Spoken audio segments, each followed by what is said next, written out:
Hello and welcome to उन्नति IAS. UPSC EPFO के syllabus में हम अकाउंट्स के टॉपिक के बारे में बात कर रहे थे और अकाउंट्स का आज हमारा ये थर्ड लेक्चर है। उससे पहले लेक्चर शुरू करने से पहले आज लेक्चर थोड़ा देर से अपलोड किया जा रहा है, उसके लिए I am really very sorry, क्योंकि थोड़ा टेक्निकल प्रॉब्लम हो गई थी। हमने पूरा लेक्चर रिकॉर्ड किया, उसके बाद उसको जब फिर से वेरीफाई किया तो उसमें वॉइस नहीं थी, तो इसके लिए अब हमें पूरा लेक्चर दोबारा अपलोड करना पड़ रहा है, दोबारा ही रिकॉर्डिंग करनी पड़ रही है। 1 घंटा उसमें ही ख़राब हो गया। तो आज के टॉपिक में, आज के लेक्चर में हम लेखांकन के सैद्धांतिक आधार देखेंगे और आज का ये लेक्चर हमारा बहुत ही इंपॉर्टेंट होने वाला है। बहुत इंपॉर्टेंट मतलब बेइंतहा इंपॉर्टेंट। अकाउंट्स के सिलेबस की दृष्टि से आज का हमारा लेक्चर बहुत ही ज़्यादा इंपॉर्टेंट है। आप देखेंगे कि यूपीएससी ईपीएफओ के प्रीवियस ईयर्स के पेपर में अकाउंट से जो क्वेश्चन पूछे गए हैं वो डायरेक्टली 11th क्लास की एनसीईआरटी के इसी टॉपिक से ही पूछे गए हैं, लेखांकन के सैद्धांतिक आधार, क्योंकि इसमें बेसिक कॉन्सेप्ट ही ज़्यादा पूछे जाते हैं।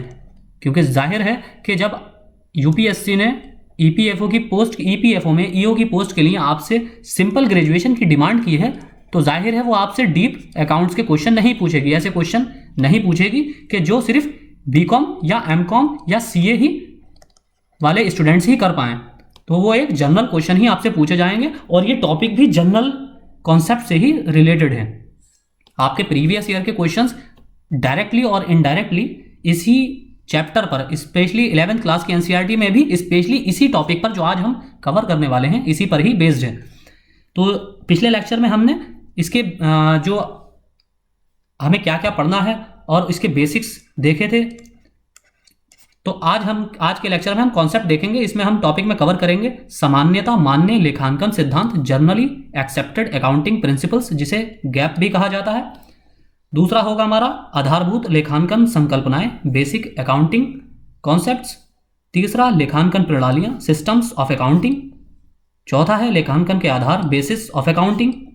और फिर लेखांकन मानक, अकाउंटिंग स्टैंडर्ड्स। इसके बाद इसी टॉपिक का एक हमारा सब टॉपिक बचा रह जाएगा, GST, goods and services tax. जैसे कि आप सब लोगों को पता होगा कि ये अप्रैल 2017 से इसे इम्प्लीमेंट किया गया है, ऑल ओवर इंडिया जीएसटी को इम्प्लीमेंट किया गया है और ये एक इनडायरेक्ट टैक्स है।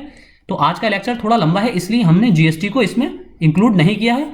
कल के लेक्चर में हम जीएसटी पर एक सेपरेट लेक्चर आपको प्रोवाइड करेंगे, ताकि आप आसानी से इस पूरे गुड्स एंड सर्विसेज टैक्स को, वस्तु और सेवा कर को समझ सकें और उसमें किन किन टैक्स को इंक्लूड किया गया है, मर्ज किया गया है, वो आसानी से आपके समझ में आ जाएं। तो शुरू करते हैं आज के हम अपने टॉपिक से। लेखांकन का संबंध वित्तीय लेन देन और घटनाओं के अभिलेखन, वर्गीकरण यानी कि अभिलेखन, रिकॉर्डिंग, वर्गीकरण, क्लासिफिकेशन और संक्षिप्तीकरण के साथ साथ उनके परिणामों की व्याख्या से भी संबंधित है। लेखांकन सूचनाओं को इसके बाह्य व आंतरिक उपयोगकर्ताओं के लिए अर्थपूर्ण बनाने के लिए ये महत्वपूर्ण है कि यह सूचनाएं न केवल विश्वसनीय हों बल्कि तुलना करने भी योग्य हों। लेखांकन सूचनाएं जो हैं, अकाउंटिंग की जो इंफॉर्मेशन है, वो न केवल विश्वसनीय हो, रिलायबल हो, इस पर लोग विश्वास ही ना करें बल्कि उसको तुलना करने भी योग्य हो, वो दो एंटिटी के बीच उसकी तुलना भी की जा सके। ऐसी सूचनाएं अकाउंट्स में प्रोवाइड करानी चाहिए। सूचनाओं की तुलनात्मकता की आवश्यकता 2 कारणों से होती है। पहला, 2 या 2 से अधिक फर्मों के बीच तुलना, अर्थात यह देखने के लिए कि एक फर्म ने उसी प्रकार की अन्य फर्म की तुलना में कैसा प्रदर्शन किया है। यानी कि सूचनाएं जो होती हैं, अकाउंटिंग इंफॉर्मेशन जो होती हैं, उनकी कंपैरेटिव एनालिसिस की जो ज़रूरत होती है, जो इनकी नीड होती है, वो उसके 2 रीज़न हैं। पहला रीज़न तो ये है कि एक फर्म 2 फर्मों के बीच तुलना। 2 फर्म में कौन सी फर्म है? मान लीजिए एक इंडस्ट्री है और वो इंडस्ट्री किसी पेन का मैन्युफैक्चरिंग करती है, एक इंडस्ट्री कोई पेन की मैन्युफैक्चरिंग करती है, तो इस इंडस्ट्री की परफॉर्मेंस, साथ ही कोई दूसरी इंडस्ट्री भी पेन का प्रोडक्शन करती है या मैन्युफैक्चरिंग करती है, तो इन दोनों की कंपैरेटिव एनालिसिस इस सूचना का पहली आवश्यकता, तुलनात्मक अध्ययन की पहली आवश्यकता ये होती है कि 2 सेम कार्य करने वाली, एक सा कार्य करने वाली 2 same entity, 2 same enterprises, 2 same industries के बीच तुलना करना, जो एक ही तरह का प्रोडक्शन करती हो या एक ही तरह की मैन्युफैक्चरिंग करती हो या एक ही तरह की सर्विस प्रोवाइड करती हो।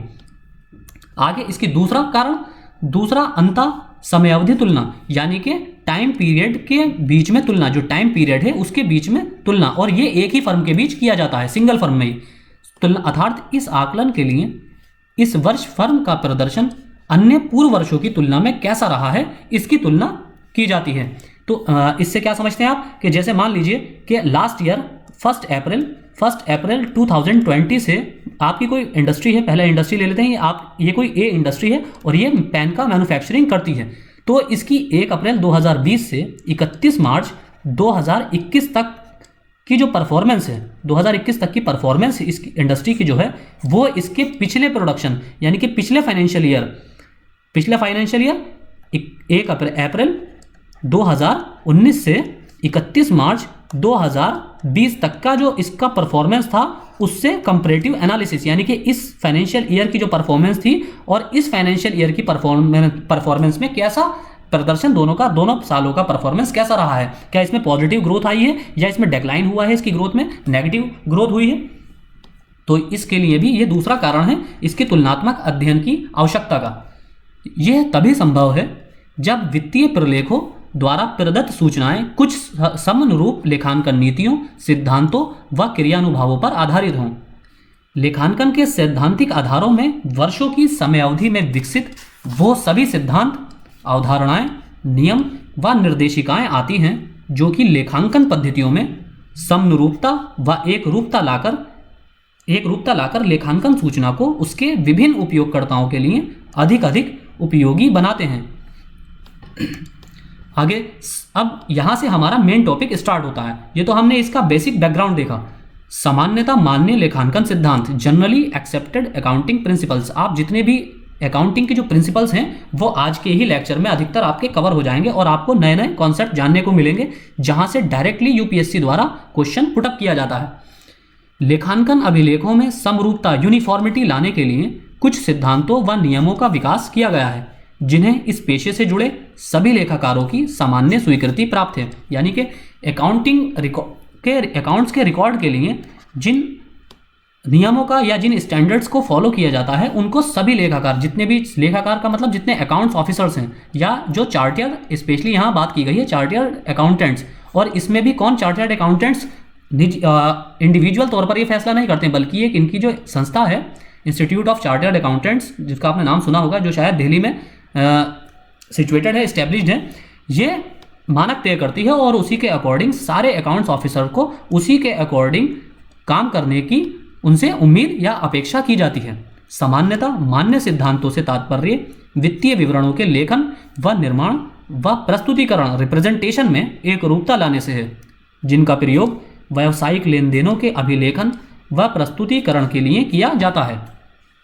सामान्यता मान्य लेखांकन सिद्धांतों का विकास एक लंबी अवधि में पूर्व अनुभवों, प्रयोगों या परंपराओं, व्यक्तियों एवं पेशेवर निकायों के विवरणों एवं सरकारी एजेंसी द्वारा नियमन के आधार पर हुआ है तथा यह अधिकांश पेशेवर लेखाकारों द्वारा सामान्य रूप से स्वीकृत है।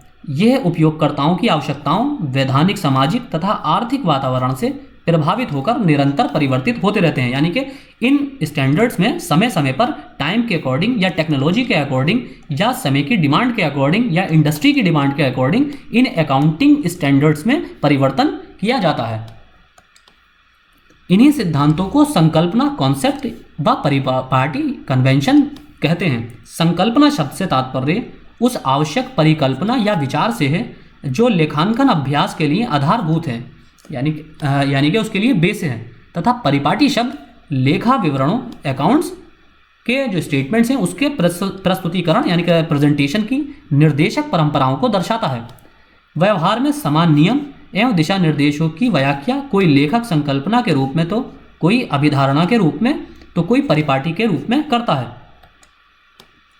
आधारभूत लेखांकन संकल्पनाएं, बेसिक अकाउंटिंग कॉन्सेप्ट्स।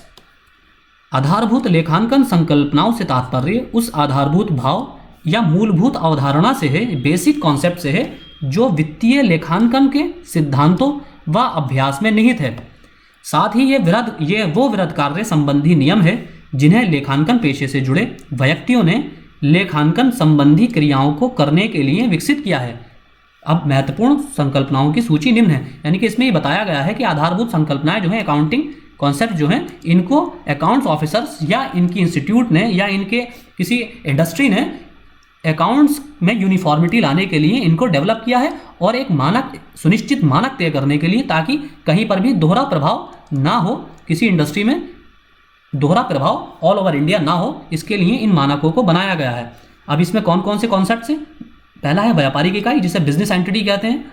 फिर है मुद्रा मापन जिसे मनी मेजरमेंट कहते हैं कॉन्सेप्ट। सतत व्यापार जिसे गोइंग कंसर्न या सस्टेनेबल बिजनेस कॉन्सेप्ट कहते हैं। फिर है लेखांकन अवधि यानी कि अकाउंटिंग पीरियड कॉन्सेप्ट। फिर है लागत संकल्पना जिसे कॉस्ट कॉन्सेप्ट कहते हैं। फिर द्विपक्षीयता जिसे ड्यूअल आस्पेक्ट कॉन्सेप्ट कहते हैं या ड्यूअलिटी कॉन्सेप्ट भी कहा जाता है। फिर है आगम मान्यता, रिवेन्यू रिकॉग्निशन या रियलाइजेशन कॉन्सेप्ट। फिर है आगम व्यय मिलान जिसे रिवेन्यू एक्सपेंडिचर या मैचिंग कॉन्सेप्ट कहते हैं, रिवेन्यू एक्सपेंडिचर मैचिंग कॉन्सेप्ट। फिर है पूर्ण प्रस्तुतिकरण जिसे फुल डिस्क्लोजर कॉन्सेप्ट भी कहा जाता है। फिर है समनुरूपता यूनिफॉर्मिटी कॉन्सेप्ट। फिर है रूढ़िवादिता कंजर्वेटिज्म कॉन्सेप्ट। फिर है सारता जिसे मैटेरियलिटी कॉन्सेप्ट कहा जाता है। और लास्ट है आपका वस्तु निष्ठता जिसे ऑब्जेक्टिविटी कॉन्सेप्ट कहा जाता है। अब इन सारे कॉन्सेप्ट को हम बारी बारी आज के लेक्चर में कवर करेंगे और ये लेक्चर बहुत ही इंपॉर्टेंट है। इसको आप जब तक आपको बिल्कुल इसको घोल कर पी जाना है इस लेक्चर को, ये एग्जाम पर्सपेक्टिव से बेइंतहा इंपॉर्टेंट लेक्चर है। पहला है व्यावसायिक इकाई संकल्पना, बिजनेस एंटिटी कॉन्सेप्ट। इस संकल्पना के अनुसार व्यवसाय को अपने स्वामी से पृथक एवं स्वतंत्र इकाई माना जाता है। यहाँ क्या बताया गया है कि मान लीजिए आप ऑनर हैं, आप एक ऑनर हैं और आप कोई इंडस्ट्री या कोई फर्म खोलना चाहते हैं, तो आपने बी नाम से एक फर्म का रजिस्ट्रेशन किया। अब लीगल डॉक्यूमेंट्स के अकॉर्डिंग वैधानिक तौर पर आप एक अलग, भले ही आपने ये बी नाम की कोई एंटिटी का एस्टेब्लिशमेंट किया है, लेकिन ये आपके पैसे से ही हुआ है, सब कुछ आपका ही इन्वेस्टमेंट है इसमें, लेकिन लीगल डॉक्यूमेंट के अकॉर्डिंग इस बी को एक अलग एग्जिस्टेंस एंटिटी माना जाएगा। इसे एक व्यक्ति के तौर पर कंसिडर किया जाएगा, एक जीवित व्यक्ति, एक लिविंग एंटिटी, लिविंग जिसका एग्जिस्टेंस हो, जिसका वजूद हो, तो आप एक अलग एंटिटी होंगे और ये बी एक अलग एंटिटी माना जाएगा। और अकाउंट्स मेंटेन करते समय इन दोनों को एक अलग अलग एंटिटी मानकर दोनों की बैलेंस शीट अलग मेंटेन की जाएगी। अर्थात लेखांकन के उद्देश्य से व्यवसाय व उसके स्वामी, व्यवसाय से मतलब यहाँ फर्म या इंडस्ट्री से है, और उसका स्वामी या ऑनर को दो पृथक अस्तित्व वाली इकाइयां माना जाएगा, यानी कि इन दोनों का अलग अलग अस्तित्व है, अलग अलग इनका सेपरेट एग्जिस्टेंस है। इसी दृष्टिकोण को ध्यान में रखते हुए जब कोई व्यक्ति व्यवसाय में पूंजी लगाता है, यानी कि कैपिटल का इन्वेस्टमेंट करता है, यानी कि आप जो ए हैं, आप किसी व्यवसाय में यानी कि बी में किसी कैपिटल का इन्वेस्टमेंट करते हैं, पूंजी लगाते हैं, पैसा लगाते हैं, तो लेखांकन अभिलेखों में इसे व्यापार की स्वामी के प्रति देनदारी के रूप में दर्शाया जाता है। इससे आप क्या समझते हैं? व्यापार की स्वामी के प्रति देनदारी, यानी कि जब आप मान लीजिए आपका नाम ए है और आपने बी नाम की कोई इंडस्ट्री ओपन की और आपने इसमें 100 रुपये लगाकर एक ये बिजनेस शुरू किया। अब ये 100 रुपये जो है, क्योंकि अकाउंट्स की भाषा में या लीगल डॉक्यूमेंट्स में आप एक अलग लिविंग एंटिटी हैं और ये बी, ये इंडस्ट्री जो है, ये एक अलग लिविंग एंटिटी है, लेकिन भले ही पैसा आपका है, लेकिन बी का ऊपर आपके लिए 100 रुपये की लायबिलिटी फिक्स हो गई। जब आपने 100 रुपये का इन्वेस्टमेंट कर दिया, ये कुछ भी रकम हो सकती है जो आपने इन्वेस्ट की है नई कंपनी इस्टेब्लिश करने के लिए, तो ये 100 रुपये इस बी को आपको लौटाने हैं, ये बी आपको लौटाएगा, इन 100 रुपये को ये बी आपको लौटाएगा आने वाले भविष्य में। तो 100 रुपये की लायबिलिटी बी के ऊपर बन जाती है। इस लेखांकन अभिलेख के अकॉर्डिंग, अकाउंट्स के रिकॉर्ड के अकॉर्डिंग, बी 100 रुपये देने के लिए लायबल है ए को, यानी कि बी 100 रुपये ए को लौटाएगा। जितना 100 रुपये, ये कुछ भी जितनी रकम इसमें इन्वेस्ट की गई है ए के द्वारा, ये इसकी लायबिलिटी हो जाती है। ऐसा माना जाता है कि एक पृथक इकाई यानी कि स्वामी दूसरी पृथक इकाई यानी कि व्यवसाय या इंडस्ट्री या फर्म के लिए धन दे रहा है, यानी कि इसमें यह माना जाता है कि ये इसमें इन्वेस्टमेंट कर रहा है, एक तरह से अलग से इन्वेस्टमेंट है ये। इसी प्रकार जब स्वामी व्यवसाय से कुछ धन अपने व्यक्तिगत प्रयोग के लिए आहरित करता है, आहरित मतलब मैंने कल भी आपको बताया था, आहरित होता है ड्रॉ करना, यानी कि ड्रॉइंग राइट्स, जो आहरण के अधिकार यानी कि निकालना। अब मान लीजिए ये ए बी में 100 रुपये इन्वेस्ट करता है, ये ए एक ऑनर है, स्वामी है, और ये बी उसकी एक इंडस्ट्री है, इसने 100 रुपये का इन्वेस्टमेंट इस बी में किया। अब बी के ऊपर 100 रुपये की लायबिलिटी है, बी 100 रुपये ए को चुकाएगा, लेकिन अब निकट भविष्य में हो सकता है ए को 50 रुपये की ज़रूरत पड़ जाती है अपने किसी इंडिविजुअल पर्पस के लिए। तो वो अपने नाम से 20 से 50 रुपये इसके अकाउंट से, या इसके जो सेविंग अकाउंट या करंट अकाउंट कुछ भी हो सकता है जहां इसका प्रॉफिट जमा रहता हो, वहां से 50 रुपये इसमें से निकाल लेता है मान लीजिए। तो अब यहाँ पर इसका इन्वेस्टमेंट 50 रुपये बचा। अब ये ऐसा माना जाएगा अकाउंट्स की परिभाषा में या लीगल डॉक्यूमेंट्स में, इसको कंसिडर किया जाएगा कि अब बी के ऊपर सिर्फ 50 रुपये की देनदारी बाकी है, यानी कि अब बी सिर्फ 50 रुपये ही ए को लौटाएगा, इन्वेस्टर को लौटाएगा।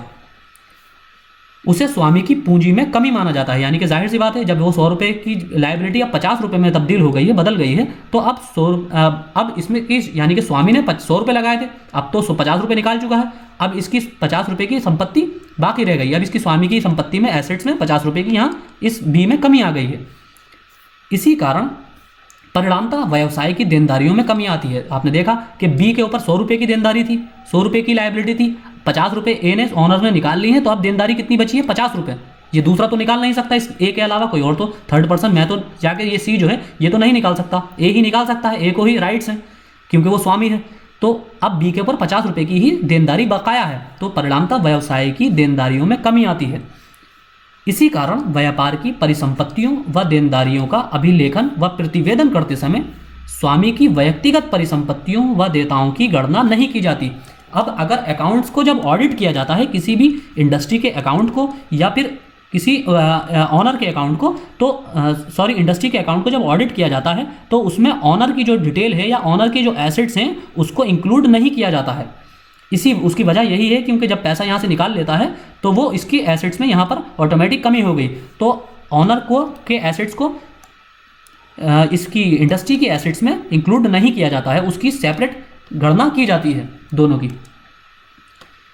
आई होप आपके समझ में आया होगा। अब अगला कॉन्सेप्ट है हमारा मुद्रा मापन संकल्पना, मनी मेजरमेंट कॉन्सेप्ट। मुद्रा मापन की संकल्पना यह उल्लेख करती है कि किसी संगठन में केवल उन्हीं लेन देनों या घटनाओं जिनका लेखन मुद्रा में किया जा सकता है, जैसे वस्तुओं का विक्रय, व्ययों का भुगतान, एक्सपेंडिचर का पेमेंट, या किसी आय की प्राप्ति, किसी इनकम की रिसीविंग आदि का ही अभिलेखन रिकॉर्डिंग लेखा पुस्तकों में, अकाउंट्स बुक में किया जाएगा।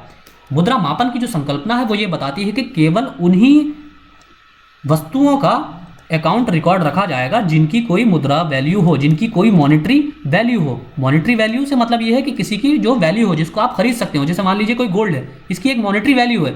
जैसे कोई प्लांट लगाया है, कोई मशीन है, इसकी एक मॉनेटरी वैल्यू है। कोई पेन है, इसकी एक मॉनेटरी वैल्यू है। लेकिन कुछ चीज़ें ऐसी होती हैं जो क्वालिटी होती हैं या उसमें जिसकी कोई किसी तरह की कोई कीमत आप आंक नहीं सकते। जैसे कि आपको एग्जाम्पल के थ्रू अगर मैं बताना चाहूँ तो आपकी जैसे किसी की डिग्निटी, किसी का आत्मसम्मान, किसी की ईमानदारी। आप अगर ईमानदार हैं तो इसकी कोई मॉनेटरी वैल्यू नहीं है। आप ये नहीं कह सकते कि मैं 100 रुपये का ईमानदार हूँ, मैं 200 रुपये का ईमानदार हूँ, ऐसा नहीं कह सकते। ईमानदारी एक गुण है, एक एडजेक्टिव है, इसकी कोई मॉनेटरी वैल्यू नहीं है। तो मुद्रा मापन की संकल्पना ये बताती है कि आप किसी ऐसी यूनिट को अकाउंट के रिकॉर्ड में एंट्री नहीं करेंगे जिसकी मॉनेटरी वैल्यू ना हो। उस हर वस्तु की जो आपने अकाउंट्स बुक में रिकॉर्ड की है उसकी मॉनेटरी वैल्यू होनी चाहिए। जैसे कि आपने सुना होगा कि जैसे टाटा या अडानी और अंबानी, अगर मैं थोड़ा टॉपिक से डाइवर्ट होकर थोड़ा सा 2 मिनट के लिए आपको बताऊं कि अडानी और अंबानी का आप अभी करंट में आप मुद्दा देख रहे होंगे, किसानों का जिस तरह आंदोलन चल रहा है, वहाँ अडानी और अंबानी की बहुत ज़्यादा इमेज पर फर्क पड़ा है। लेकिन आपने टाटा कंसल्टेंसी सर्विसेज या टाटा सर्विसेज का कभी नाम नहीं सुना होगा इन चीज़ों को लेकर, कभी एक आध बार, क्योंकि इनकी इमेज बहुत अच्छी है। ये बहुत ज़्यादा पैसा इन्वेस्ट करते हैं एजुकेशन पर, ये बहुत ज़्यादा डोनेशन देते हैं। इन्होंने अभी कोरोना के टाइम में ही कई 100 करोड़ रुपए का डोनेशन भारत सरकार को दिया है। और ये वैसे भी इंडिविजुअली भी लोगों को बहुत ज़्यादा पैसा डोनेट करते हैं, बहुत ज़्यादा, यानी कि अपनी अर्निंग का एक बड़ा हिस्सा लगभग 80 to 90% इनके द्वारा हर साल डोनेट कर दिया जाता है। तो इनकी इमेज बहुत अच्छी है। इनको कभी भी पॉलिटिकल कंट्रोवर्सी में ये नहीं घिरते, कभी कंट्रोवर्सी का ये शिकार नहीं होते। लेकिन अब अडानी और अंबानी को जहाँ कहीं आप देखेंगे तो इनकी ऐसी इमेज नहीं है, जबकि ये बहुत बड़े एंटरप्राइजेस हैं, बहुत बड़ी इंडस्ट्रीज़ हैं, बहुत बड़े बिजनेस टाइकून हैं। तो अगर आप इसको इस तरह देखना चाहें तो अब टाटा की इमेज बहुत अच्छी है, तो आप ये नहीं कह सकते कि टाटा की इमेज 100 करोड़ रुपए की अच्छी है, 100 करोड़ रुपए वाली इमेज है। तो आप उसकी इमेज से उसकी एसेट्स का इमेजिनेशन नहीं कर सकते। इसी तरह आप अडानी की अगर इमेज ख़राब है या अंबानी की अगर इमेज ख़राब है तो ये थोड़ा पॉलिटिकल है। तो मैं आपको सिर्फ एग्जाम्पल के पर्सपेक्टिव से बता रहा हूँ, तो आप इसमें यह नहीं कह सकते इनकी 50 करोड़ रुपए की ही इमेज है बस, और जबकि आप खुद जानते होंगे कि इन दोनों की एसेट वैल्यू क्या है। अडानी और अंबानी की स्पेशली आपको बताने की भी ज़रूरत नहीं है, आप खुद जानते होंगे कि इनकी एसेट वैल्यू क्या है, लेकिन आप किसी की इमेज से उसकी मॉनेटरी वैल्यू का आंकलन नहीं कर सकते। तो और भी इसी तरह के गुणों का आप मॉनेटरी वैल्यू नहीं ले सकते। वो सभी लेन देन या घटनाएं जिनको मुद्रा के रूप में प्रदर्शित नहीं किया जा सकता, जैसे प्रबंधक की नियुक्ति या संगठन के मानव संसाधन की योग्यताएं या संगठन की प्रतिष्ठा, डिग्निटी आदि महत्वपूर्ण सूचनाएं व्यापार के लेखांकन अभिलेखों में स्थान प्राप्त नहीं करती हैं। इसी तरह मुद्रा माप संकल्पना का एक महत्वपूर्ण पक्ष ये है कि लेन देनों का अभिलेखन केवल मौद्रिक इकाइयों में ही किया जाता है, ना कि भौतिक इकाइयों में। यानी कि मौद्रिक सिर्फ मॉनेटरी यूनिट्स में ही इसका अभिलेखन यानी कि रिकॉर्ड किया जाएगा, ना फिजिकल यूनिट्स का रिकॉर्ड नहीं किया जाएगा। ये नहीं लिखा जाएगा कि 100 कंप्यूटर लगाएगा, बल्कि 100 कंप्यूटर की वैल्यू लिखी जाएगी। 100 कंप्यूटर की जो वैल्यू हुई है उस पर जो खर्च हुआ है वो लिखा जाएगा। आगे है सतत व्यापार संकल्पना। अगला हमारा है गोइंग बिजनेस कॉन्सेप्ट या सस्टेनेबल बिजनेस कॉन्सेप्ट, या कहीं कहीं आप इसको गोइंग कंसर्न कॉन्सेप्ट भी लिखा देखेंगे। तो ये एक ही चीज़ है, सतत व्यापार संकल्पना। इस संकल्पना के अनुसार ऐसा माना जाता है कि व्यवसाय लंबे समय तक चलेगा, और यह भी कहा जा सकता है कि उसका परिसमापन यानी कि उसको खत्म पूर्ण अनुमानित भविष्य में नहीं किया जाएगा, यानी कि उसको वो बिजनेस शटडाउन नहीं होगा। यह एक महत्वपूर्ण अवधारणा है, क्योंकि यह परिसंपत्तियों को तुलन पत्र में अपने क्रय मूल्य पर दिखाने का आधार प्रदान करती है। एक परिसंपत्ति को हम सेवाओं का पुलिंदा भी कहते हैं। तो इसमें इस संकल्पना के अनुसार इसको आपने देखा कि ये क्रय मूल्य पर दिखाने का आधार प्रदान करती है। मान लीजिए कोई इंडस्ट्री, ए इंडस्ट्री है एक, ये अपनी इंडस्ट्री के लिए 50,000 रुपये का, कोई ए है कोई ऑनर, और यहाँ बी इसकी इंडस्ट्री है। ये बी इंडस्ट्री के लिए ऑनर 50,000 रुपये का एक लैपटॉप परचेज करता है, और उसे मान लीजिए पिछले फाइनेंशियल ईयर में इस करंट फाइनेंशियल ईयर में 1 अप्रैल 2020 के बाद किया जाता है। अब आपको पता होगा ये फाइनेंशियल ईयर 31 मार्च तक चलेगा, 2021 तक, 31 मार्च 2021 तक चलने वाला है। तो इसको इसी फाइनेंशियल ईयर के दौरान परचेज किया जाता है। लेकिन 31 मार्च 2021 से पहले जब इस बी नाम की इंडस्ट्री का ऑडिट किया जाएगा, तो उसमें इस 50,000 रुपये को नहीं रखा जाएगा, बल्कि इसको ये इमेजिन किया जाएगा कि ये 50,000 रुपये का लैपटॉप 5 साल तक मान लीजिए सर्विस देगा। तो इस पैसे को 5 साल में बराबर डिस्ट्रीब्यूट किया जाएगा, यानी कि 10,000 रुपये पर ईयर का खर्च आ रहा है इस कंप्यूटर पर, इससे 10,000 रुपये पर ईयर की सेवाएं ली जा रही हैं। तो इस ऑडिट करते समय इसको केवल इसी फाइनेंशियल ईयर के 10,000 रुपये इसमें ऑडिट में इंक्लूड किए जाएंगे, ना कि पूरे 50,000। बाकी के 40,000 आने वाले 4 वर्षों के लिए छोड़ दिए जाएंगे, और उनको भी इसी तरह बैलेंस ऑडिट करते समय इंक्लूड किया जाएगा। अगला है हमारा लेखांकन अवधि संकल्पना, अकाउंटिंग पीरियड कॉन्सेप्ट। लेखांकन अवधि से तात्पर्य उस समय के उस विस्तार से है जिसके अंत में व्यावसायिक संगठन वित्तीय विवरण तैयार करता है। इन विवरणों द्वारा वास्तव में यह पता चलता है कि उस अवधि विशेष में व्यवसाय ने लाभों का अर्जन किया है या उसे हानियां उठानी पड़ी हैं, व्यवसाय की परिसंपत्तियों तथा देयताओं आदि की स्थिति क्या है। इस प्रकार की सूचना को विभिन्न उपयोगकर्ताओं को विभिन्न उद्देश्यों के लिए नियमित समय अंतराल पर आवश्यकता होती रहती है, क्योंकि कोई भी फर्म अपने वित्त संबंधित परिणामों को जानने के लिए लंबे समय तक इंतजार नहीं कर सकती। इसका कारण यह है कि इस सूचना के आधार पर नियमित समय अंतराल पर विभिन्न निर्णय लेने होते हैं। लेखांकन अवधि जो होती है, अकाउंटिंग पीरियड आमतौर पर 1 वर्ष का होता है, 1 अप्रैल से 31 मार्च, आपको पता ही होगा, भली बात आप जानते होंगे। तो इसको टाइम पर इस सूचना को उपलब्ध कराना बहुत ही ज़रूरी होता है। उसकी वजह यह है क्योंकि जो बजट तैयार किए जाते हैं वो भविष्य के पर्सपेक्टिव में किए जाते हैं कि आने वाले वर्ष में कंपनी या इंडस्ट्री किस तरह से अपना खर्च करेगी, और किन किन मदों पर, किन किन ऑब्जेक्ट्स पर या वस्तुओं पर उस खर्च को किया जाएगा, उस पैसे को खर्च किया जाएगा। तो इसका एक अनुमान लगाना पड़ता है, और अनुमान हमेशा भविष्य का लगाया जाता है, ना कि पास्ट का। भूतकाल का अनुमान नहीं लगाया जाता, भूतकाल की परफॉर्मेंस देखी जाती है। ये चीज़ याद रखिए, भूतकाल की हमेशा, पास्ट की हमेशा परफॉर्मेंस देखी जाती है, और फ्यूचर का हमेशा अनुमान लगाया जाता है, प्रेडिक्शन किया जाता है, या फोरकास्ट तो खैर मौसम के संबंध में हम यूज़ करते हैं, प्रेडिक्शन ज़्यादा उचित वर्ड रहेगा, प्रेडिक्शन किया जाता है। तो इसलिए एक निश्चित अंतराल जो सामान्यतः 1 वर्ष का होता है। इसके बाद वित्तीय विवरणों का निर्माण किया जाता है ताकि सभी उपयोगकर्ताओं को समय से सभी सूचनाएं उपलब्ध कराई जा सकें। यह समय अंतराल लेखांकन अवधि कहलाता है, अकाउंटिंग पीरियड कहलाता है। आगे चलते हैं, अगला हमारा है लागत कॉन्सेप्ट, कॉस्ट कॉन्सेप्ट। बहुत इजी कॉन्सेप्ट हैं ये सारे, आप अगर एक ध्यान से 1-2-3 बार लेक्चर देख लेंगे तो आपको बिल्कुल रट जाएगा। लागत संकल्पना की मुख्य आवश्यकता है कि सभी परिसंपत्तियों को पुस्तकों में उनके क्रय मूल्य पर ही अभिलेखित किया जाए। इस क्रय मूल्य में परिसंपत्ति का प्राप्ति मूल्य, परिवहन व्यय, स्थापना व्यय व किए गए व्यय सम्मिलित हैं, जो उस परिसंपत्ति को काम में लाने योग्य बनाने के लिए किए जाते हैं। अब इससे आप क्या समझते हैं? लागत संकल्पना ये बताती है कि मान लीजिए आप ए हैं और आप कोई एंटरप्राइजेस शुरू करना चाहते हैं या कोई फर्म शुरू करना चाहते हैं बी नाम की। इसके लिए आपने मान लीजिए 2 करोड़ रुपए की कोई भूमि का टुकड़ा परचेस किया, खरीदा। अब इस 2 करोड़ की भूमि पर आपने 1 करोड़ रुपए इसके भवन के स्ट्रक्चर में खर्च कर दिए। अब क्योंकि आप सिर्फ ज़मीन पर ही कोई प्लांट थोड़ी लगाएंगे, उसके लिए आपको एक इंफ्रास्ट्रक्चर भी तैयार करना पड़ेगा। अब इंफ्रास्ट्रक्चर तैयार होने के बाद आपको कोई मशीनरी लगानी पड़ेगी उस बिजनेस को शुरू करने के लिए, जो भी आप प्रोडक्शन करना चाह रहे हो या जिस तरह का आप सर्विसेज देना चाह रहे हो, उसके लिए भी आपको इंटरनल इंफ्रास्ट्रक्चर तैयार करना पड़ेगा। तो मान लीजिए आप प्रोडक्शन करना चाह रहे हैं तो आपने कोई 50 लाख की एक मशीनरी इसमें लगाई। अब बाकी आपने 50 लाख रुपए इसकी और अदर सर्विसेज पे खर्च किया। इन चीज़ों को लाने ले जाने, परिवहन आदि वगैरह में ये सब 50 लाख रुपए आपके और खर्च हो गए। तो अब टोटल इसकी कॉस्ट कितनी आई?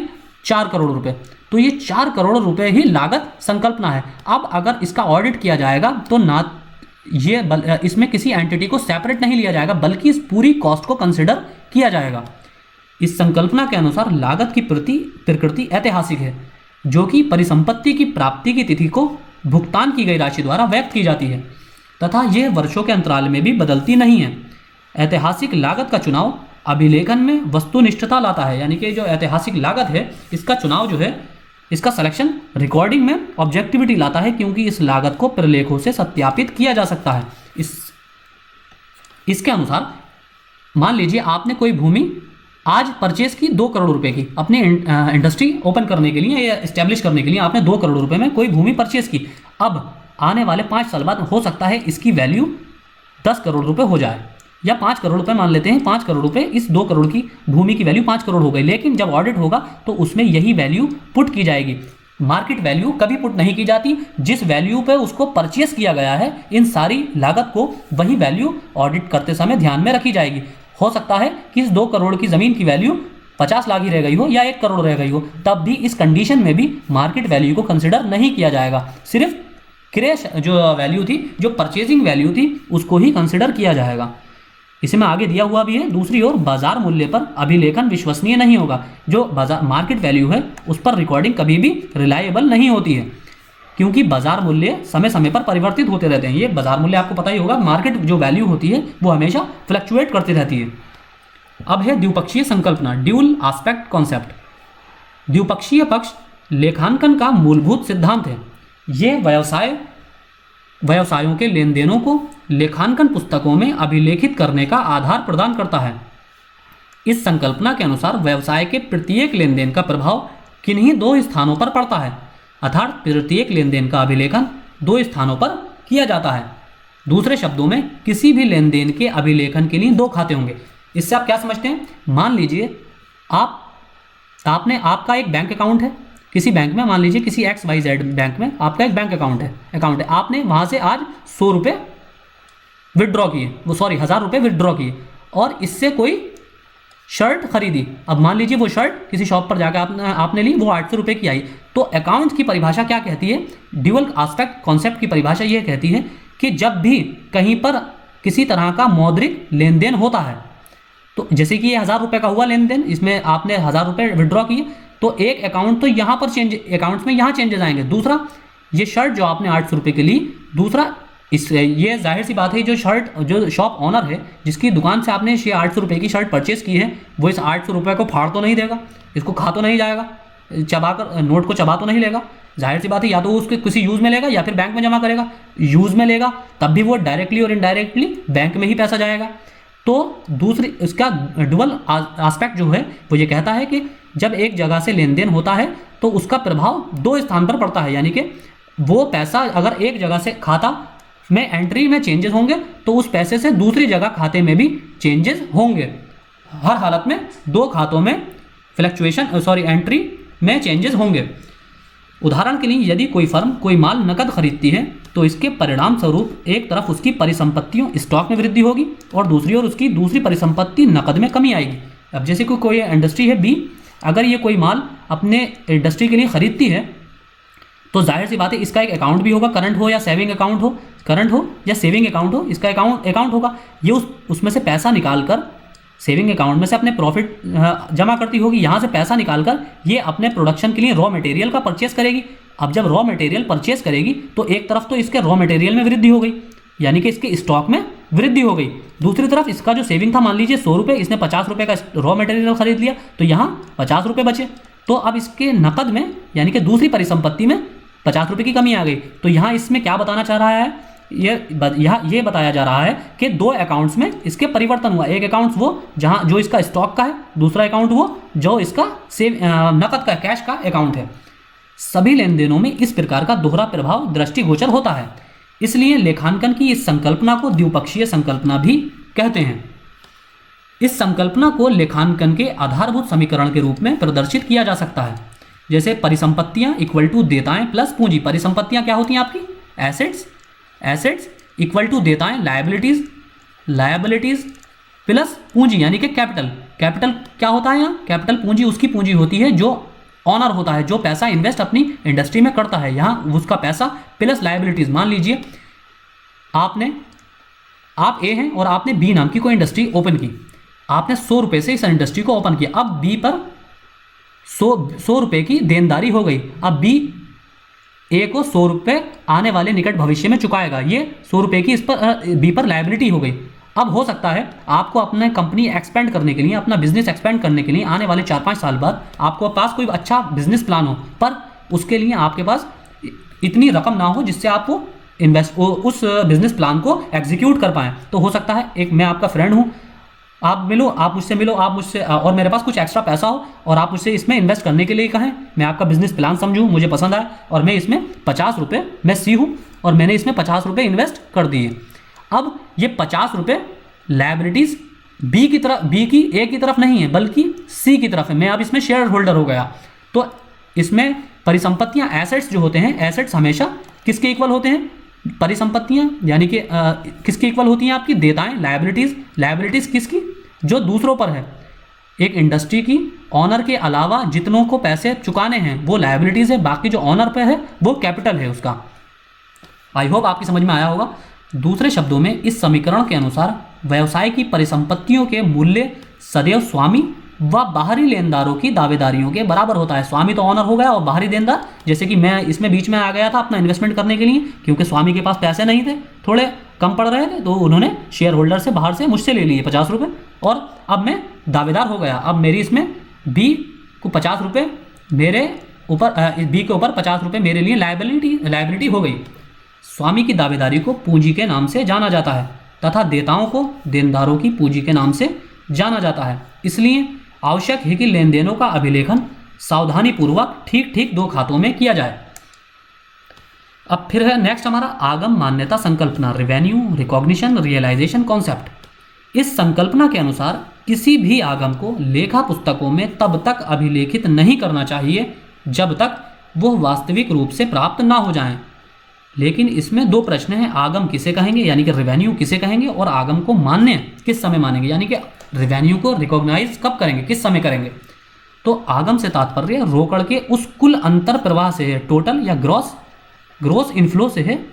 कौन से इनफ्लो? पहला जो व्यवसाय द्वारा वस्तुओं या सेवाओं के विक्रय से प्राप्त होता है, यानी कि अगर कोई इंडस्ट्री बी किसी तरह की, अगर ये मैन्युफैक्चरिंग इंडस्ट्री है तो ये अपने प्रोडक्टों को अगर सेल करती है किसी थर्ड पर्सन को, या फिर ये सर्विस इंडस्ट्री है और ये अपनी सर्विसेज को सेल करती है किसी थर्ड पर्सन को, तो इससे जो इसको रेवेन्यू जनरेट होता है ये रेवेन्यू आगम कहलाएगा।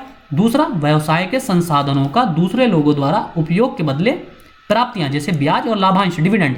अब ये दूसरा कंडीशन कैसे हो सकती है? मान लीजिए ये भी इंडस्ट्री जो है ये बहुत ज़्यादा प्रॉफिट में चल रही है, अब इसका एक सेविंग अकाउंट भी है। अब इसने सोचा सेविंग अकाउंट, इसने कहीं जाहिर है तो ये सेविंग अकाउंट कहीं बैंक में होगा, तो बैंक आपको पता होगा इंटरेस्ट प्रोवाइड करती है। तो ये इंटरेस्ट जो इसको मिल रहा है, या फिर ये अगर कंपनी शेयर स्टॉक मार्केट में लिस्टेड है तो हो सकता है कि इसमें स्टॉक भी हो या इसने ही कहीं पर इन्वेस्ट कर रखा हो, तो इसको कहीं से लाभांश मिल रहा है, डिविडेंड मिल रहा है, डिविडेंड इसको मिल रहा है, तो ये भी इसका आगम रेवेन्यू हो गया। दूसरा, आगम को मान्य कब माना जाएगा? तो आगम को मान्य रिकॉग्नाइज तभी किया जाएगा या तभी माना जाता है जब उसकी प्राप्ति पर व्यवसाय का विधि सम्मत अधिकार हो जाता है, अर्थात जब वस्तुओं का विक्रय कर दिया गया हो या सेवाएं प्रदान कर दी गई हों।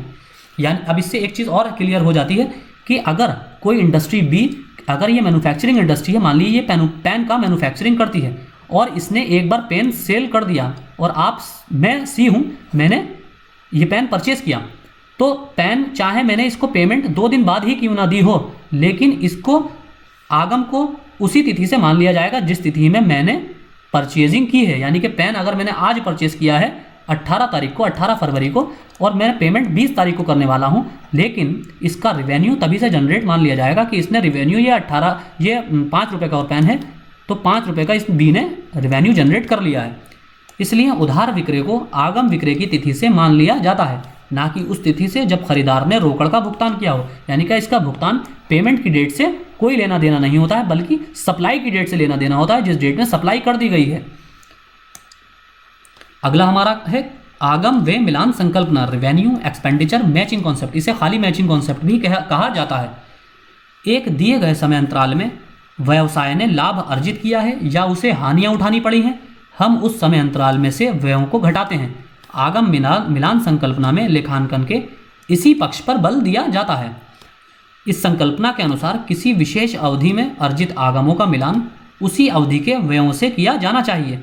अतः एक व्यय को तभी खर्च मान लिया जाता है जब उससे किसी संपत्ति का आगम, रेवेन्यू का अर्जन हो गया हो, गेन हुआ हो, ना कि उस पर रोकड़ का भुगतान हुआ हो।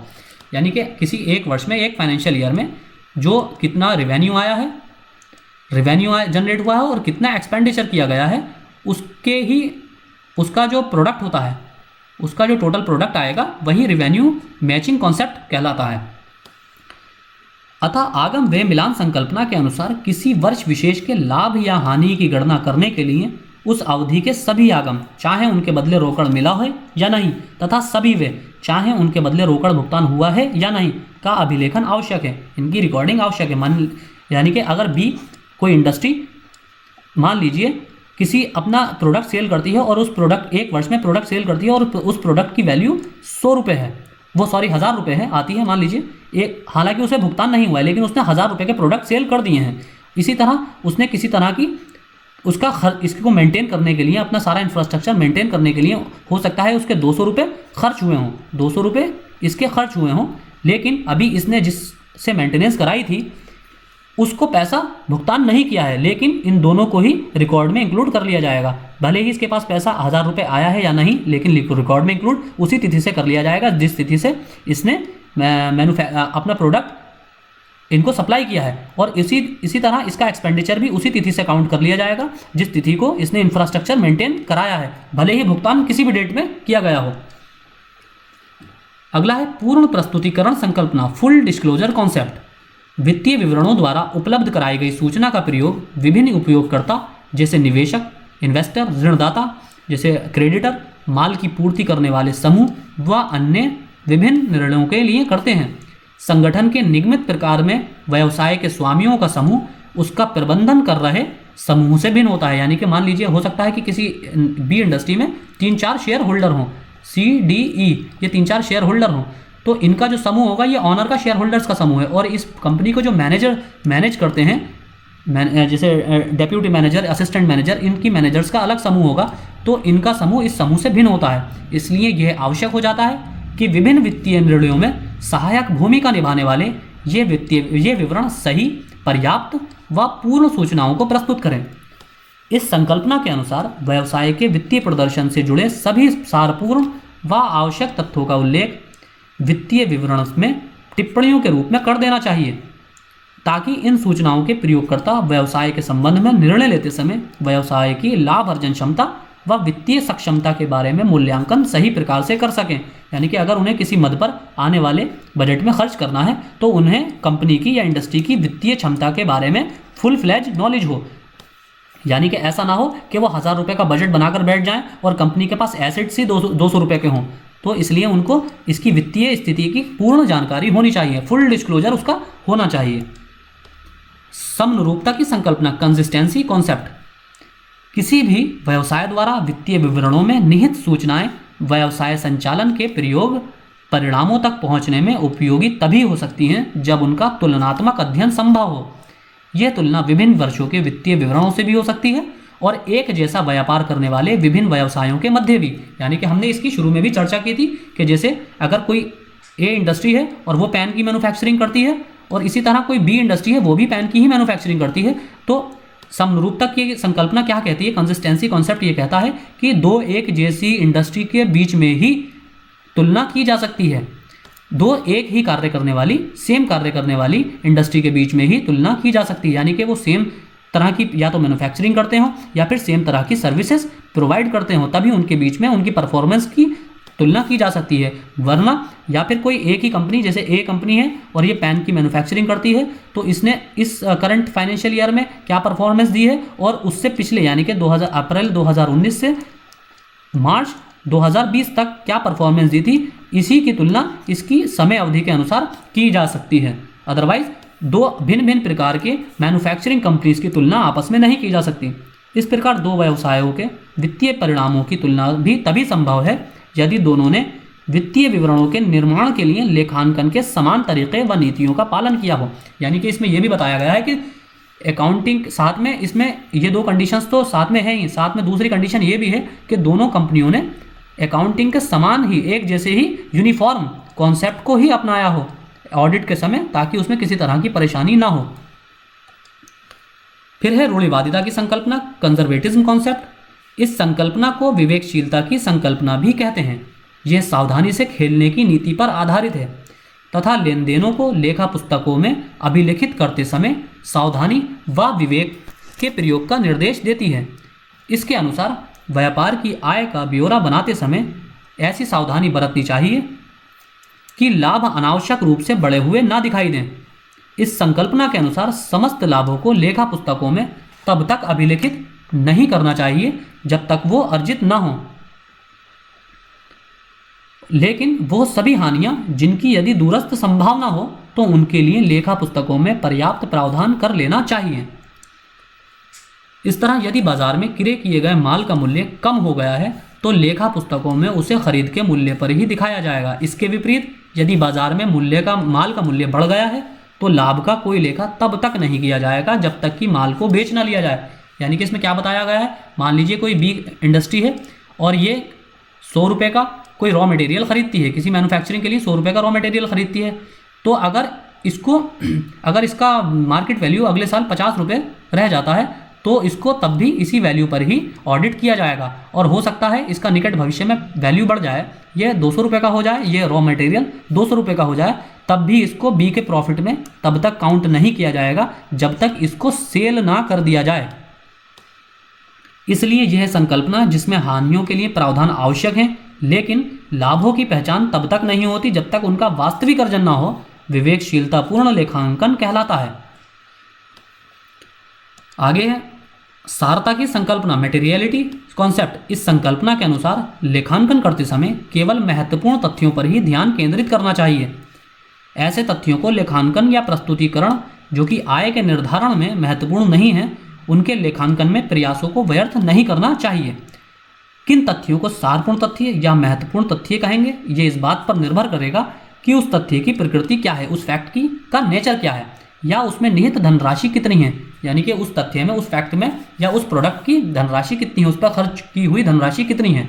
कोई भी ऐसा तथ्य जो सूचना के किसी उपयोगकर्ता के निर्णय को प्रभावित करने में सक्षम है वो सार तथ्य माना जाएगा। यानी कि कोई भी ऐसा फैक्ट जो उसको यूज करने वाले यूज़र के डिसीजन को मैनिपुलेट कर सकता है या इम्पैक्ट कर सकता है या इम्पैक्ट करने में केपेबल है, तो ऐसे तथ्य को ही सार तथ्य माना जाएगा। वस्तुनिष्ठता की संकल्पना, ऑब्जेक्टिविटी कॉन्सेप्ट। इस संकल्पना के अनुसार प्रत्येक लेन देन को वस्तुनिष्ठ प्रकार से अभिलिखित करने की अपेक्षा की जाती है। लेखांकन को लेखाकार व अन्य प्रभावशाली व्यक्तियों के पूर्वाग्रह से मुक्त होना चाहिए। यह तभी संभव है यदि प्रत्येक लेन देन को उसके सहायक दस्तावेज या प्रमाणक द्वारा सत्यापित किया जा सके। उदाहरण के लिए नकद खरीद के लेन देन का सत्यापन उसके नकद भुगतान से प्राप्त रसीद से किया जा सकता है तथा उधार खरीद को बीजक जिसे बॉन्ड या डिलीवरी चालान द्वारा सत्यापित किया जा सकता है। फिर लेखांकन प्रणालियाँ, सिस्टम्स ऑफ अकाउंटिंग। लेखांकन की प्रणालियों को सामान्यतः दो प्रकार में बांटा जा सकता है। पहला है द्विअंकन प्रणाली, डबल एंट्री सिस्टम। दूसरी एकल प्रणाली, सिंगल एंट्री सिस्टम।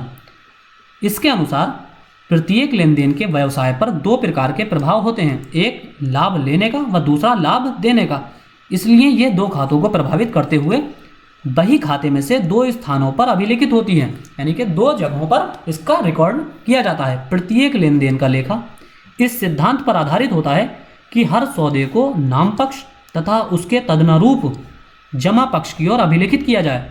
इसलिए यदि एक खाते में नाम पक्ष में प्रविष्टि हुई है तो दूसरे खाते में जमा पक्ष में अवश्य प्रविष्टि हुई होगी। यानी कि एक खाते से अगर पैसा निकाला गया है तो दूसरे खाते में पैसा वो ज़रूर पहुंचा होगा, वो मनी सर्कुलेशन में रहेगी।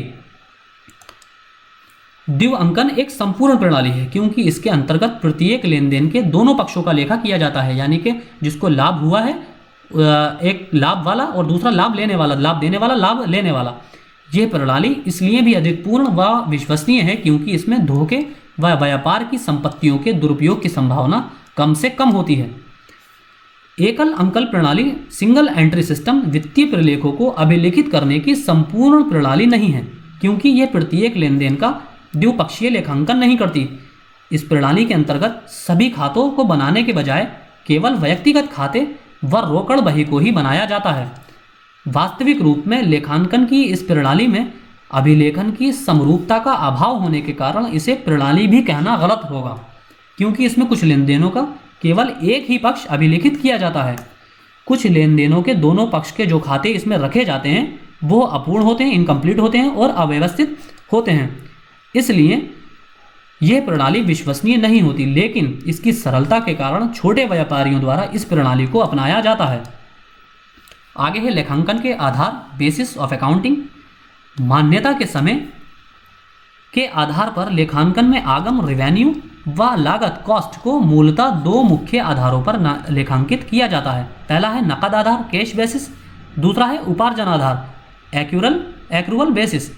नकद आधार पर लेखांकन करते समय लेखा पुस्तकों में लेन देन की प्रविष्टि यानी कि एंट्री नकद के भुगतान की प्राप्ति के समय ही की जाती है, ना कि उसके दे या प्राप्त हो जाने पर। यहाँ इसमें यह है कि अगर मान लीजिए कोई बी इंडस्ट्री है या बी फर्म है, इसने किसी तरह की अपना प्रोडक्ट सेल किया और सी कोई थर्ड पर्सन है जिसने इस प्रोडक्ट को खरीदा। मान लीजिए आज 18 तारीख में ये प्रोडक्ट खरीदा, सी के द्वारा खरीदा जाता है, लेकिन इसका पेमेंट ये 20 तारीख को करता है, 20 फरवरी को करता है, तो इसकी एंट्री नकद आधार पर ही की जाएगी, यानी कि इसकी एंट्री 20 तारीख को ही की जाएगी, भुगतान के प्राप्ति के समय ही की जाएगी। इसमें बी में इसकी एंट्री 20 तारीख को की जाएगी। लेकिन यदि उपार्जन आधार पर किया जाए तो आगम व लागतों को लेन देन के समय ही मान्यता दी जाती है, यानी कि रेवेन्यू और कॉस्ट को लेन देन के समय ही मान्यता दी जाती है, ना कि उनकी वास्तविक प्राप्ति या भुगतान के समय। यह व्यवसाय के लाभ की गणना का अधिक श्रेष्ठ आधार है। यानी कि अगर इसमें हम एक्रूवल बेसिस की बात करें तो यहाँ ठीक इसका उलट हो जाता है, इसका अपोजिट हो जाता है। यानी कि अगर सी कोई इसका प्रोडक्ट, बी का प्रोडक्ट सी थर्ड पर्सन खरीदता है 18 तारीख को, तो उसी दिन इसमें एंट्री इसके अकाउंट में कर ली जाएगी, ना कि 20 तारीख को जिस दिन उसने पेमेंट की है, और जबकि कैश बेसिस में 20 तारीख को ही की जाएगी जिस दिन उसने कैश या इसका भुगतान किया है। और ये उपार्जन आधार जो है सबसे श्रेष्ठ आधार है। अगला है लेखांकन मानक, अकाउंटिंग स्टैंडर्ड्स।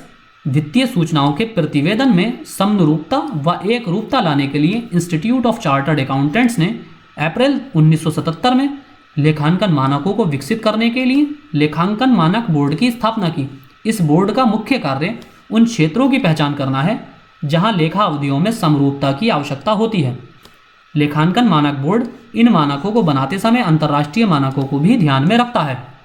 लेखांकन मानक बोर्ड ये सतत प्रयास करता है कि लेखांकन पेशे से जुड़े लोग इन लेखांकन मानकों का प्रयोग करें ताकि वित्तीय विवरणों के प्रदर्शन में समानता लाई जा सके। आगे है लेखांकन मानकों की आवश्यकता, नीड फॉर अकाउंटिंग स्टैंडर्ड्स। लेखांकन सूचना के विभिन्न उपयोगकर्ताओं के लिए जानकारी का विस्तार करता है। लेखा जानकारी अलग अलग उपयोगकर्ताओं के हितों की सेवा कर सकती है यदि इसके पास एकरूपता हो और प्रासंगिक जानकारी का पूर्ण प्रकटीकरण हो, फुल डिस्क्लोजर हो।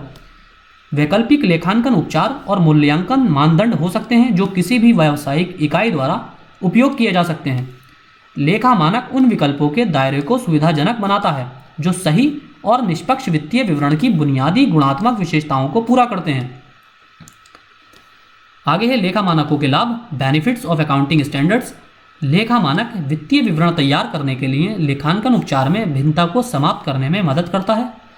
दूसरा, लेखांकन मानक कुछ सूचनाओं के प्रकटीकरण के लिए आह्वान कर सकते हैं जो कानून द्वारा आवश्यक नहीं हो सकते, लेकिन ऐसी जानकारी आम जनता, निवेशकों और लेनदारों के लिए उपयोगी हो सकती है। लेखा मानक अंतर और इंट्रा कंपनी यानी कि इंटर कंपनी के अंतर, दो कंपनियों के बीच वित्तीय विवरणों के बीच तुलनीयता की सुविधा प्रदान करता है। लेखा मानकों की सीमाएं, लिमिटेशंस ऑफ अकाउंटिंग स्टैंडर्ड्स।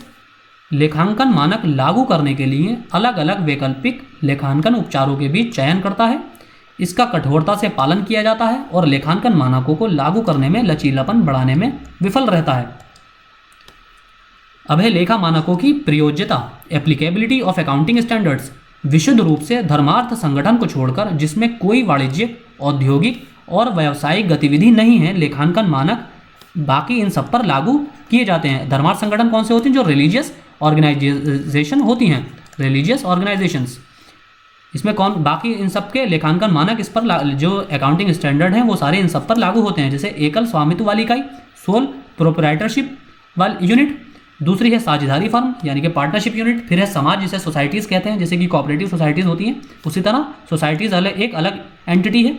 फिर है न्यास, ट्रस्ट जिसे कहते हैं। फिर हिंदू अविभाजित परिवार जिसे हिंदू अनडिवाइडेड फैमिली कहते हैं। व्यक्तियों का संघ, एसोसिएशन ऑफ पर्सन्स। फिर है सहकारी समितियां, कोऑपरेटिव कमिटीज़। फिर है कंपनियां और लास्ट में अंतर्राष्ट्रीय वित्तीय रिपोर्टिंग प्रणाली, इंटरनेशनल फाइनेंशियल रिपोर्टिंग सिस्टम। अब इंटरनेशनल फाइनेंशियल रिपोर्टिंग सिस्टम की आवश्यकता, महत्वपूर्ण आर्थिक निर्णय वित्तीय वक्तव्यों के आधार पर किए जाते हैं। वित्तीय खातों में आंकड़ों के हेरफेर से बचने के लिए यह निर्धारित करने के लिए सुसंगत तरीके की आवश्यकता होती है कि किन तत्वों को मान्यता और माप की आवश्यकता है और वित्तीय विवरणों में जानकारी कैसे प्रस्तुत की जाती है। इसलिए IFRS वित्तीय विवरणों में सामग्री हेरफेर या त्रुटियों को रोकने में मदद करता है। IFRS वैश्विक सामंजस्य में मदद करता है यानी कि इंटरनेशनल कोऑर्डिनेशन में भी मदद करता है। जब तक लेखांकन गतिविधियों को विनियमित नहीं किया जाता, विभिन्न देश लेखांकन नियमों के विभिन्न सेटों को लागू करते रहेंगे और प्रत्येक देश में ये विनियम प्रचलित हैं। यह एक रूपता यानी कि यूनिफॉर्मिटी और वित्तीय वक्तव्यों की तुलना को प्रतिबंधित करता है। इसलिए IFRS व्यवसाय वृद्धि में से प्रत्येक के लिए वैश्विक मानकों को बढ़ावा देता है यानी कि इंटरनेशनल स्टैंडर्ड्स को ये बढ़ावा देता है। लास्ट पॉइंट हमारा, ये वैश्विक निवेश की सुविधा प्रदान करता है। वित्तीय रिपोर्टिंग और लेखा मानकों का अभिसरण एक मूल्यवान प्रक्रिया है जो वैश्विक निवेशों के मुक्त प्रवाह में योगदान देता है और सभी पूंजी बाजार हितधारकों के लिए पर्याप्त लाभ प्राप्त करता है। तो आज के हमारा लेक्चर में सिर्फ इतना ही था, इसीलिए मैंने आज के लेक्चर में GST को इंक्लूड नहीं किया। गुड्स एंड सर्विसेज टैक्स, वस्तु और सेवा कर, इसके लिए हमारा सेपरेट लेक्चर कल आपको प्रोवाइड कर दिया जाएगा। तो आज के लेक्चर में इतना ही। Thank you.